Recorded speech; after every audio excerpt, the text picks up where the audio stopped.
would like for me to do a video of Bella and Daisy's birth. And I guess I'll start at the beginning with the pregnancy. Um, Twins do not run in our family, and it was very unexpected. Um, we had tried for about a year to have a baby, and it wasn't working. We found out I had polycystic ovarian syndrome, which can make it very difficult to have children. So we decided to use the help of Clomid, which is a fertility drug, and they told us that most women have to be on it for 5 to 6 months before they actually conceive. And they also said that it slightly increases your chance of having twins, but with us not having twins in our family, neither one of us thought that that was even kind of a possibility. So we used it for 1 round, and we managed to conceive, but we thought it was just 1. We went for a 6 week ultrasound, and the ultrasound technician kept going back and forth with the probe, and I was starting to get really worried. I was afraid that they couldn't find a heartbeat, or that they couldn't find the fetus, because after trying for so long, that would have been devastating, and my heart goes out to anyone that's gone through that. I can't even imagine. But I was like, is everything okay? You look concerned. And she was like, yeah, no, everything's fine. But she still looked really worried. And I said, you know, what's wrong? And she was like, nothing's wrong. And she just kind of kept going back and forth. And I finally said, how many babies are there? And she said, I'm getting 2. So I started laughing. But while I was laughing, I could feel tears streaming down my face, and I couldn't decide if I was sad or happy, but I knew I was terrified because I had no idea what to do with twins. And Jacob actually wasn't in the room with me when they told me that, and so they brought him back there, and I was like, so guess what? And he was like, what? And I was like, it's twins. And he was like, no, it's not twins. I was like, yeah, it's twins. And the ultrasound technician was like, there are 2 babies. And they actually did an intravaginal ultrasound to confirm that, because I was so early. They wanted to make sure that that's what they were getting. But that was what they were getting. Jacob had this blank look on his face, just like, and the ultrasound technician was like, I'm just going to step out for a second. And he was like, what the heck are we gonna do with twins? Like, I don't know what to do with 1 baby, let alone 2. So that's the story of how we found out it was twins, because we had thought it was just 1 baby. And we had already had a name picked out for the baby. We were gonna name the baby Bentley. Regardless of whether it was a boy or a girl, we were just gonna spell it different. If it was a girl, it was gonna be Bentley K, and if it was a boy, it was gonna be Bentley Knox. But we have neither of those. So after that, I bled the first 12 weeks of the pregnancy, and the current doctor that I was seeing told me that that was normal. I didn't have a good feeling about it from the beginning. I knew something was off, because that's not normal for me. That was not normal. They were like, well, no, it's common for twins. No. And they knew that. And when I ended up getting my medical records, they had in there that I almost miscarried, that they were afraid I was going to, but they didn't tell me that, which really pisses me off, because that's something that I would have wanted to be told, you know. So they didn't tell me to abstain from anything. In fact, they told me I needed to walk more, and we'll get to that in a minute.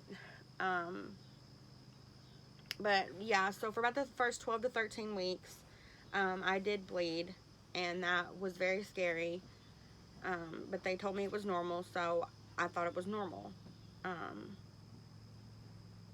We continued going to this doctor till about 7 months, and I was getting very big, very fast, which is to be expected with twins, but I was so tired.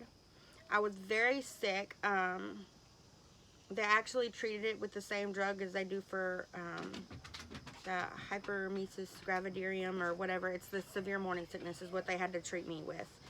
I don't remember what the drug was called, but I did have to be put on medicine for that because I was so nauseous all the time. Um, and eventually that did pass. So at about 7 months, I went to see my doctor. I was going every 2 weeks from the beginning because they wanted to monitor. And I knew that wasn't normal, but they told me it was. And um, I swore we were having 2 boys. I just knew I was going to be a boy mom. I had already started buying like boy stuff, you know. I just knew it was going to be a boy. And we went in for the ultrasound, and they scanned over, not at 7 months, this was about 16 weeks. We did the early gender scan because it was just killing me. I had to know because I was ready to buy baby stuff. And I just knew they were going to tell me it was 2 boys. I had already prepared myself because even though we wouldn't have cared what the gender was, you know, I wanted a little girl. I had Andrew, who was a little boy, so I was ready to have a little girl. So we went in, and they're doing the scan, and they didn't want to tell us individually. They wanted to tell us after they scanned both. The girls are fraternal. We did establish that around 13 weeks. They were able to see they were able to see that it was 2 separate sacs and that I had 2 separate placentas. So there was that, and we knew they were going to be fraternal at that point, which is the most common with Clomid. Identical is just kind of a fluke, so we knew that they weren't going to be identical. But for there was just like a slight minute that we thought they were going to be identical, and that was crazy. But we found out they were fraternal, you know, so it was cool. But they were doing the gender scan, and she rolled over one, and she was like, there was another ultrasound technician there too to confirm, and she was like, does that look like what it looks like to you? And she was like, yep, I'm seeing that. And then they looked at the other baby, they looked at baby B, and they were like, is that looking like what it's looking like to you? And she was like, yep, so they're both the same. And I was like, it's 2 boys. And she was like, no. And I was like, it's 2 girls? And they were like, hey girl, hey. I was like, oh my gosh, it's 2 girls. I was so excited. And that's when we picked out their names.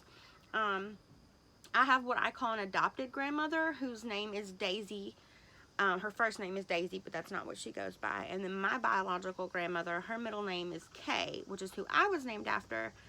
But so we did Daisy Kay. And then Bella, I liked the name because it means beautiful. And Michelle is my my other grandmother's middle name. So I had both my grandmothers in there. And then after we had Daisy, we decided to add Melissa to her name to honor Jacob's mom. Her name is Melissa, but she goes by Missy. But Daisy's full name is Daisy K. Melissa Green. It's in my mouth. But yeah, so we did that. We had already had those picked out except for the Melissa part. And we stuck with those names the whole pregnancy. But around 7 months, we went to the doctor. I felt like I was going to bottom out. It was not a good feeling. I was already having contractions. They told me that was normal. They refused to check me to see if I was dilated, even though I knew something was off. So I sought the help of another doctor. The doctors I was seeing told me that I was not high risk, that I just needed to be exercising more. And I barely felt like getting out of bed, let alone exercising. I hadn't been able to work that whole pregnancy. It was very difficult. I was sick all the time. I was very, very big from the beginning. It just was not an easy pregnancy at all. It was crazy. So I sought the help of a different doctor. I'm not going to say the doctor that I saw that I didn't like, and I'm not going to say the doctor that I saw that I loved, just to keep them private. But I went to a bigger city from where we live, and I got the help of a different doctor that came highly recommended by someone that I knew that had also had twins. And I went for my first appointment. Took me a little bit to get in because he was a sought out doctor. And he was like, you're already a centimeter dilated, and I can tell that you're having contractions, so I want to put you on bed rest. He's like, and then I'll see you back in a week. So I stayed at home, barely got out of bed, except, you know, go to the bathroom, take a shower, that kind of thing. I had a shower chair. I felt like a little old person, but it did help. And I went back for the next week, and he checked me, and he said, do you want good news or bad news? I said, oh no. He said, you're 3 centimeters dilated, which in a week, at your stage, you should not be that far dilated. And if you're having contractions, that's not good. And I had what's called a bulging sac, which sounds disgusting, but the amniotic sac was already trying to come out. And he said, I'm putting you on hospital bed rest. I spent Mother's Day that year, 2018, in the hospital. I was not with Andrew. They did bring him up there to see me, but it was very hard. I had already been in the hospital for about a week. They had to stop labor about 3 different times. They put me on magnesium, I believe. It was a very, very hard drug. It made you very tired. You had to have the catheter in. You couldn't get up. You couldn't eat. And they had me on it for days, and it was awful. They went ahead and gave me steroid shots to help the girls develop faster, because they could tell that I was fixing to have the babies. They had to stop labor with magnesium about 3 times, and finally I was just like, I was so worn down. I was so tired. They did send me home for about a 3-day period in between when they let me home and when they let me go. I had already been in the hospital for about a week and a half, and they told me, you know, we're going to send you home because it seems like labor has stopped. You haven't progressed any further, but if you get home and something feels off or something happens, come back. So we got home. We were home for a couple days, and my back started to hurt, which is how I was in labor, how I knew I was in labor with Andrew. I didn't know I was in labor with Andrew, but my back started to hurt, and I just had an off feeling. So we went back down. They checked me, and I was at 6 centimeters, and the amniotic sac was still trying to come out. So they went ahead and readmitted me, put me on magnesium one more time, and after that 3rd time, I said, I cannot do it anymore. I cannot do it. Like, I am so tired. I'm hurting. I would rather have the babies. At which I look back now, and, you know, I hate that that's the mindset I was in, but I was in so much pain. So fast forward to about a week. Hadn't had any contractions. You know, they had me on a monitor at all times. Everything was looking good. Hadn't dilated any further. So they were going to get ready to send me home about the next day. And that night, I just felt off. And I told the nurse, something isn't right.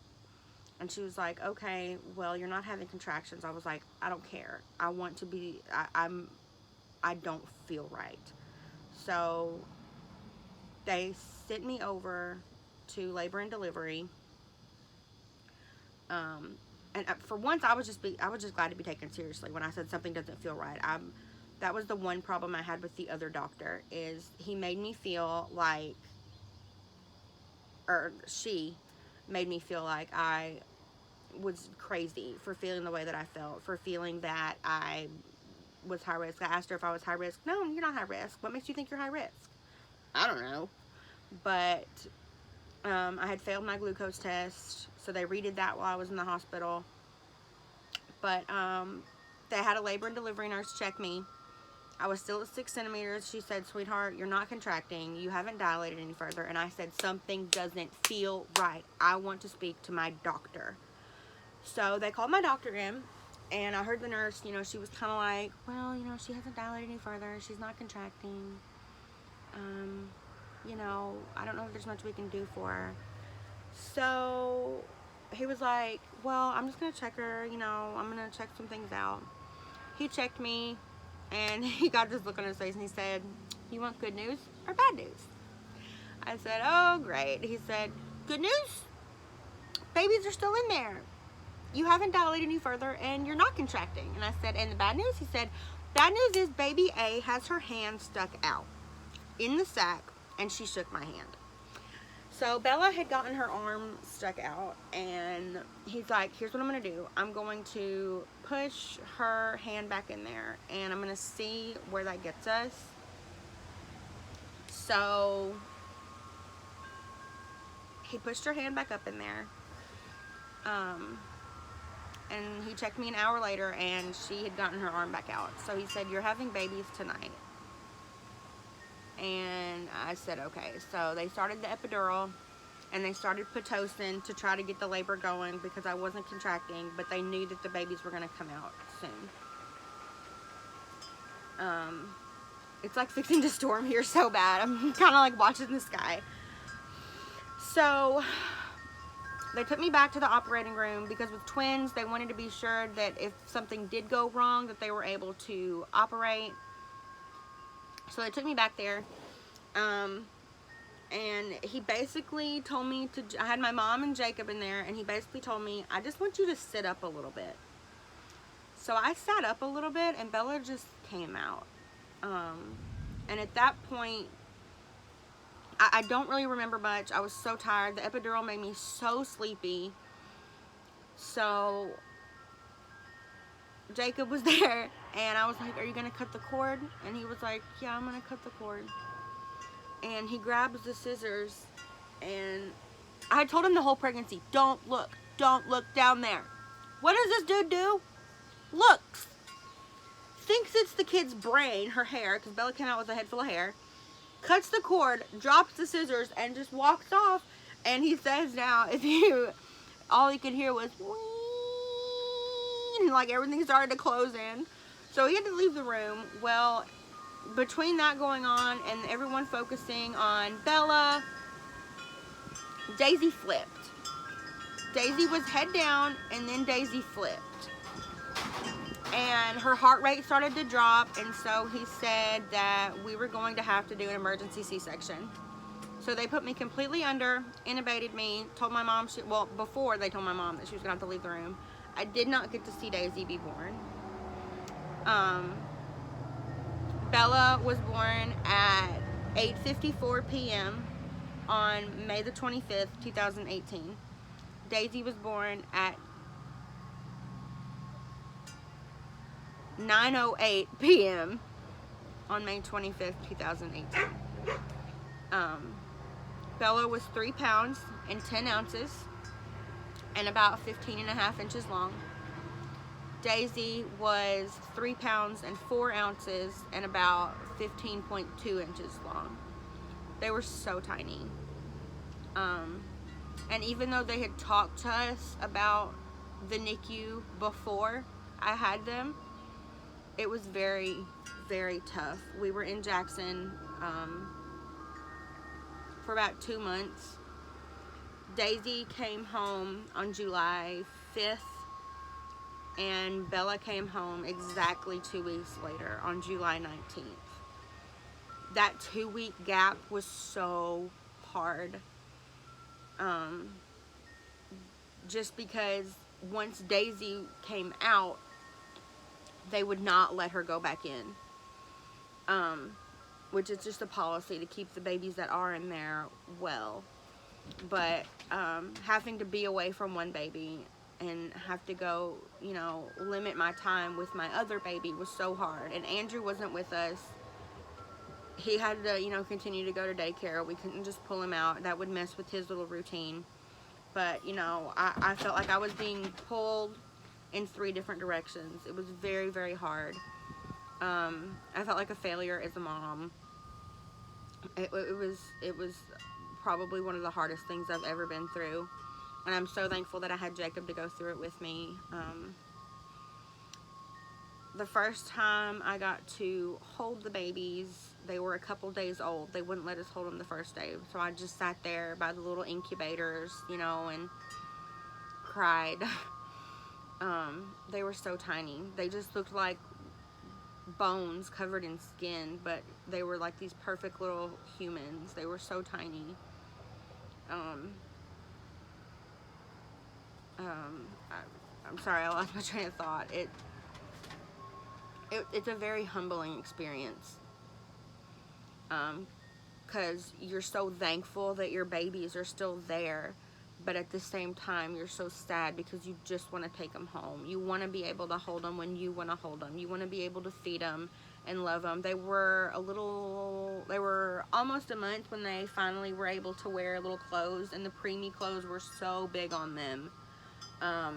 It was crazy. Andrew loved coming up there to see his baby sisters.